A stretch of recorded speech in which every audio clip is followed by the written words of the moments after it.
Brahmanandam. So, ఈ movie review అయితే వచ్చింది. ఈ రివ్యూ ఏంటో తెలుసుకునే ముందు కొత్తవారు మన ఛానల్ చూసినట్లయితే తప్పకుండా సబ్స్క్రైబ్ అయితే చేసుకోండి. సో, ఇక స్టోరీ పరంగా వెళ్ళిపోతే అనాథ అయిన బ్రహ్మానందం థియేటర్ ఆర్టిస్టు. ఎప్పటికైనా పెద్ద యాక్టర్ పేరు సంపాదించిన కళతో జీవితాన్ని కొనసాగిస్తుంటాడు.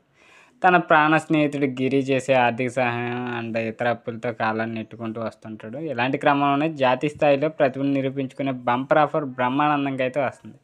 కానీ రూ. 6,00,000 కావాల్సొస్తుంది. ఈ నేపథ్యంలోనే తన ప్రియురాలు తార సహాయం చేయాలని అయితే ముందుకొస్తుంది. కానీ బ్రహ్మానందం నిరాకరించి ఆమెతో బ్రేకప్ చేసుకుంటాడు. ఈ క్రమంలో తన తాత ఆనందమూర్తి కొన్ని కండిషన్లతో సహాయం చేయడానికైతే సిద్ధపడతాడు. జాతీయ స్థాయిలో బ్రహ్మానందంకి ఎలాంటి ఆఫర్ లభించింది? 6,00,000 ఎందుకు కావాల్సొచ్చింది? ప్రియురాలు తార సహాయం చేయడానికి వస్తే బ్రహ్మానందం ఎందుకు నిరాకరించాడు? సో, తాత మూరి మనవడు బ్రహ్మానందంకు పెట్టిన కండిషన్లు ఏంటి? ఆ కండిషన్ల ప్రకారం గ్రామానికి వెళ్ళిన వారికి ఎలాంటి పరిస్థితులు ఏర్పడ్డాయి? గ్రామంలో తారసపడిన జ్యోతి ఎవరు? ఇక జ్యోతికి మూర్తి ఉన్న సంబంధం ఏంటి? చివరికి మూర్తి కోరుకున్న బ్రహ్మానందం నెరవేర్చాడా?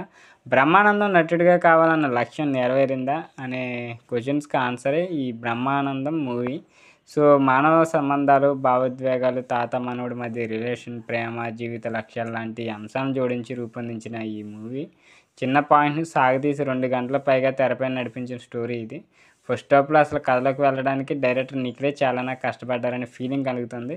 ఈ ఫస్ట్ హాఫ్ భాగంలో క్యారెక్టర్‌లను ఎస్టాబ్లిష్ చేయడానికి సమయం ఎక్కువగా తీసుకోవడం వల్ల సినిమాని చాలా నత్తనడకన సాగుతుందనే అభిప్రాయం కలుగుతుంది. ఈ ఫస్ట్ హాఫ్‌లో అక్కడక్కడ నవ్వులు కురిపిస్తూ సరదాగా సినిమాని ముందుకు తీసుకుపోయాడనే చెప్పొచ్చు. ఇక సెకండ్ హాఫ్ విషయానికొస్తే అసలు కథ మొదలై వేగంగా ముందుకు కదిలే ప్రయత్నం చేస్తది. జ్యోతి, మూర్తి పాత్రల చుట్టూ అల్లిన కథ ఇది. Love and emotional feel good మనకు కనిపిస్తుంది. ఈ గిరి, బ్రహ్మ, ఇక ఆనందం, ఇంకా జ్యోతి క్యారెక్టర్ తీర్చిదిద్దిన విధానం కూడా చాలా బాగుంటుంది. కాకపోతే ఇంకా ఎమోషన్ తట్టించడానికి కథను వేగంగా హాస్యంతో ముందుకు తీసుకెళ్ళడానికి స్కోప్ ఉంది, కానీ ఆ దిశగా డైరెక్టర్ చేయలేదనే ఫీలింగ్తో బ్రహ్మానందం ఫీల్ గుడ్ లవ్ స్టోరీని అద్భుతంగా తెరకెక్కించే అవకాశాన్ని జారవిడుచుకున్నారనే అభిప్రాయం కలుగుతుంది.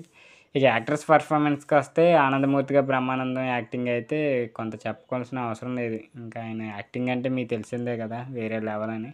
ఇక ఆయన సెటిల్డ్ పర్ఫార్మెన్స్ అండ్ కామెడీ కూడా కొత్తగా అయితే చేశారు. ఇక రొటీన్ కామెడీ స్కోప్ ఇవ్వకుండా హుందాగా తన క్యారెక్టర్కి గౌరవప్రదంగా మనకి ఆడియన్స్కి ఒక వెండి తెర మీద చూపించారు.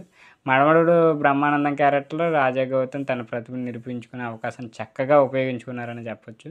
గిరిగా వెన్నెల కిషోర్ కామెడీ ఈ సినిమాకి స్పెషల్ అట్రాక్షన్. ఇక ప్రియవడ్లమణి, ఈటీవీ ప్రభాకర్, ఆయన కూతురు దివిజ అండ్ రాజీవ్ కనకాల, దయానంద రెడ్డి క్యారెక్టర్లన్నీ వాళ్ళ పరిధికి ఓకే అనిపించాయి. సో, మూవీ నిజం చెప్పాలంటే ఈ రోజుల్లో ఒక ఫీల్ గుడ్ మూవీ. టెక్నికల్ విషయానికి వస్తే బ్రహ్మానందం సినిమా మ్యూజిక్ ఏంటి, సినిమాటోగ్రఫీ ఏంటి చాలా బాగా కనిపిస్తాయి.